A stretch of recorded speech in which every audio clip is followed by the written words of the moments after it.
Dr. Gary Steinhoff and Carol Ann Steinhoff have been vital to the success of this project. And I would ask that they come and say a few words.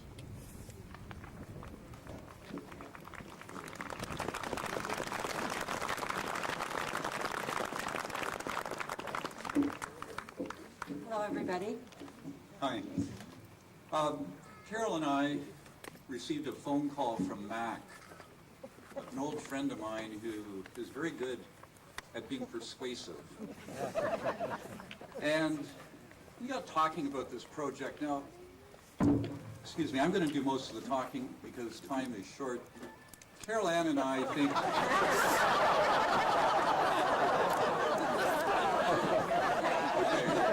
I'll probably pay for that a little bit.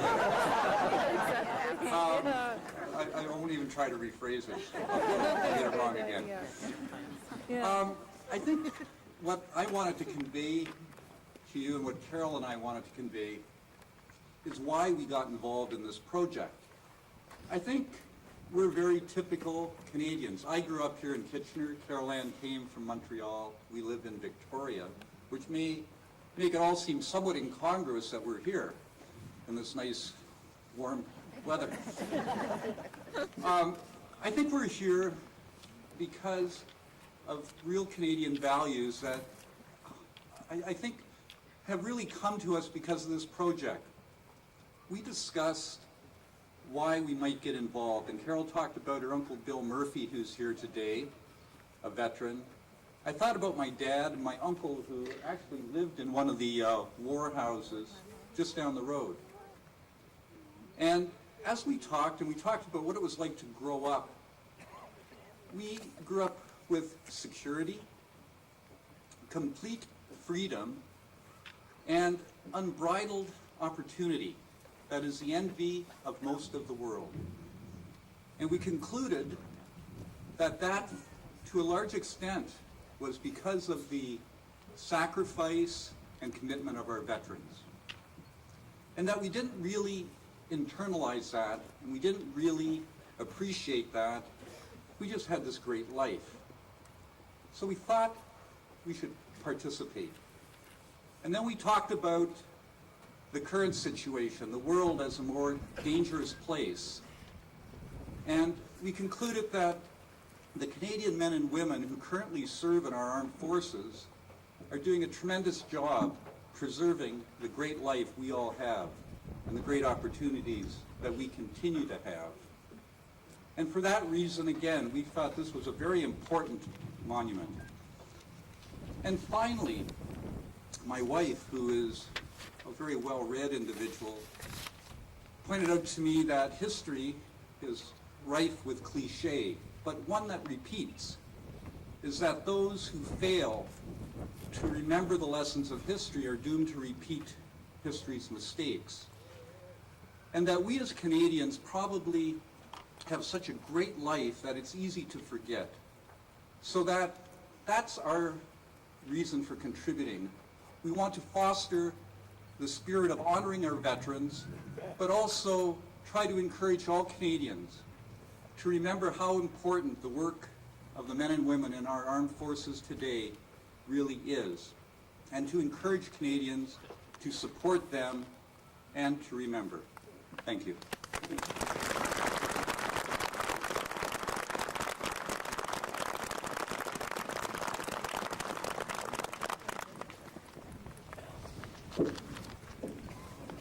Thank you, Gary. Very well done. The next individual is a longtime member of the KW Naval Association. However, instead of myself providing his introduction, I will share with you a letter written by his niece, Colleen Hayes of Florida. The eldest of 12 children, my Uncle Leighton served in the Royal Canadian Navy. Enlisting at 18, he would spend the next 3 years aboard a destroyer named the HMCS Skeena. It was 1939, the end of the Great Depression, and a grim reality of another world war.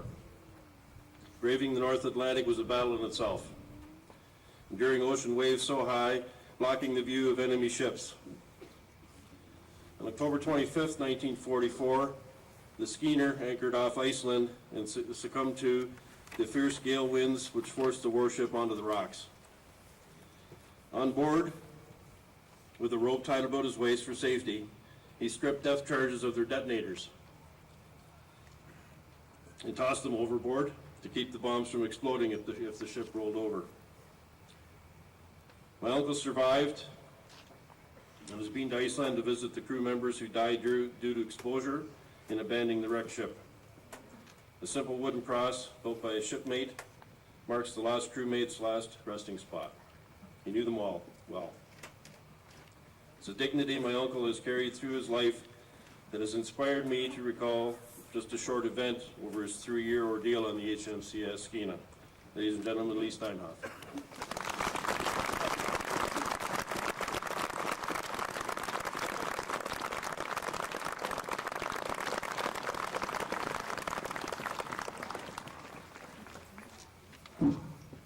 That's too much of a build-up for me.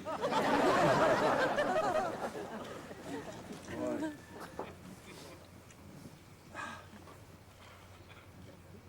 It's an honor to be here today for the unveiling of this Canadian Veterans Memorial.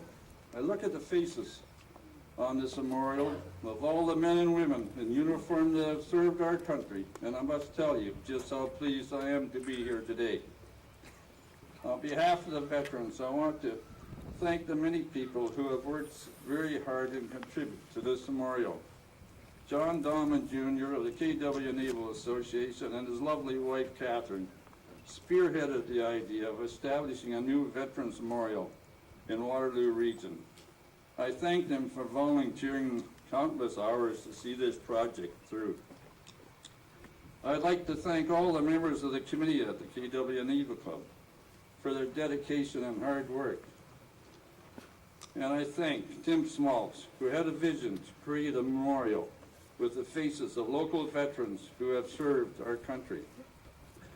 There are 3 very special people, Mac Voisin, Dr. Gary Steinhoff, and Carol Ann Steinhoff, who made generous contributions to make this memorial possible.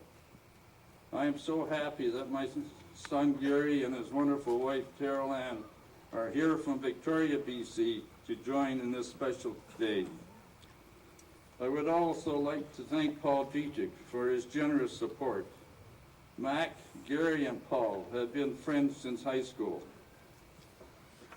Mac took this project to heart and brought it to life. I thank him for energizing this fundraising campaign and for his countless words of advice. He's got lots. I served in the Canadian Navy aboard the HMCS Skeena in World War II. In the summer of 1944, the Skeena was part of the Operation Dredger. We were to attack groups of enemy service vessels that took supplies to ports along the French coast. Our ship saw 14 casualties. On other occasions, while patrolling, our ship engaged enemy submarines and experienced near misses by torpedoes and enemy aircraft glider bombs. The Skeena, in a fierce storm, was ordered into Reykjavik Harbor in Iceland, where we dragged anchor and were thrown up on the rocks of Viti Island. 15 of my crewmates lost their lives in the icy waters. I was among the survivors, thanks to the bravery of a fisherman, Einar Stigerson, who brought a rescue party from the lee side of the island and executed the largest line buoy rescue ever performed on the Iceland coast. For his courage, he was awarded the MBE, a member of the British Empire, by King George VI. In the summer of 2004, the Iceland Coast Guard recovered the propeller off my old ship. After 60 years on the ocean floor, the propeller was raised this summer. It was erected as a monument on Viti Island. I had the honor of visiting Iceland for the unveiling of this special monument to commemorate HMCS Skeena's tragic end and the loss of 15 sailors that stormy, freezing night on October the 24th, 1944. I stand here proud to unveil the Canadian Veterans Memorial. This memorial will stand on Veterans Green so that all who pass by will remember the men and women who served and are serving to protect the Canadian way of life. The memorial honors all branches of the Canadian Armed Forces and recognizes all who served from the Boer War to the present war in Afghanistan. I thank you for coming today to honor all these brave men and women. I was once a sailor. I'm proud to have been part of the Navy, and the Navy will always be part of me. On behalf of the veterans, I'd like to say what a very important day this is, and I thank you for this memorial. I thank you.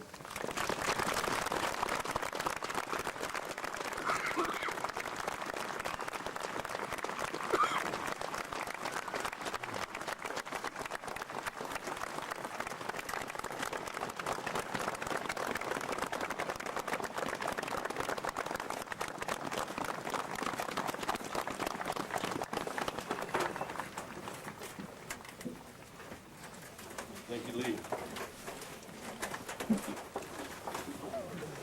In addition to our veterans, this memorial also pays tribute to the brave men and women who continue to fight. It gives me great pride to introduce to you Ms. Renee Murray, a mother of Canadian soldier currently in Afghanistan. Renee?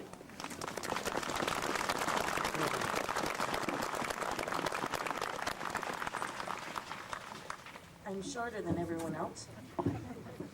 I'd like to start by saying thank you to our honored guests, the veterans, and to all you who've come out to be a part of this day. Thank you to the War Veterans Memorial Committee. John and Catherine, what you and your committee have done means so much to my son and his troop mates overseas. I can't thank you enough. And Mr. Schmaltz, your vision and talent expresses so well the appreciation we feel for our veterans past and present. So thank you very much, all of you. I stand before you as one of the newest conveyors of an old, proud, and very quietly Canadian tradition of mothers who wait for their sons to come home from war. For almost 200 years we've waited. We've kept the candle lit, the light over the door. We've sent our care packages, our prayers, and our love to our sons and now our daughters who've chosen to create peace by taking up arms.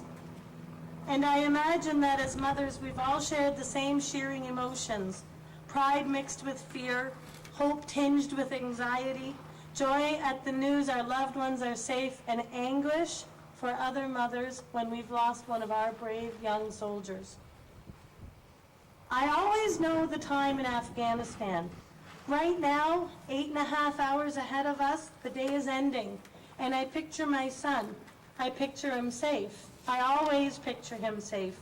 And I wonder if in the deserts of a land so far away, he sees the same stars I'm going to search out tonight. Thanks to God and Bill Gates for email and messenger.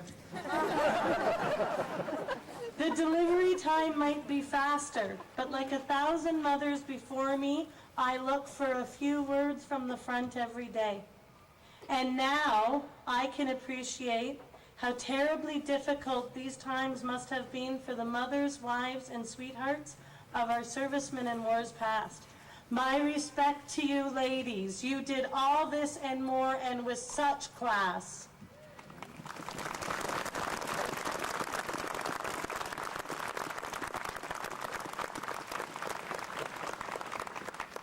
To our veterans, you are the beacon from the past that shines on the future. It is your example that my son and our troops strive to meet. You've set the bar high. You defined a nation. You guaranteed our freedom and earned the never-ending appreciation of generations past, present, and to come.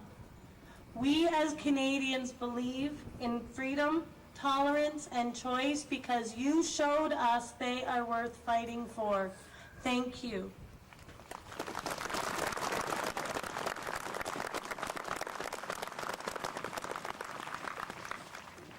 And for me, I hope that someday soon a mom just like me is tucking her children into bed in Afghanistan. And I hope that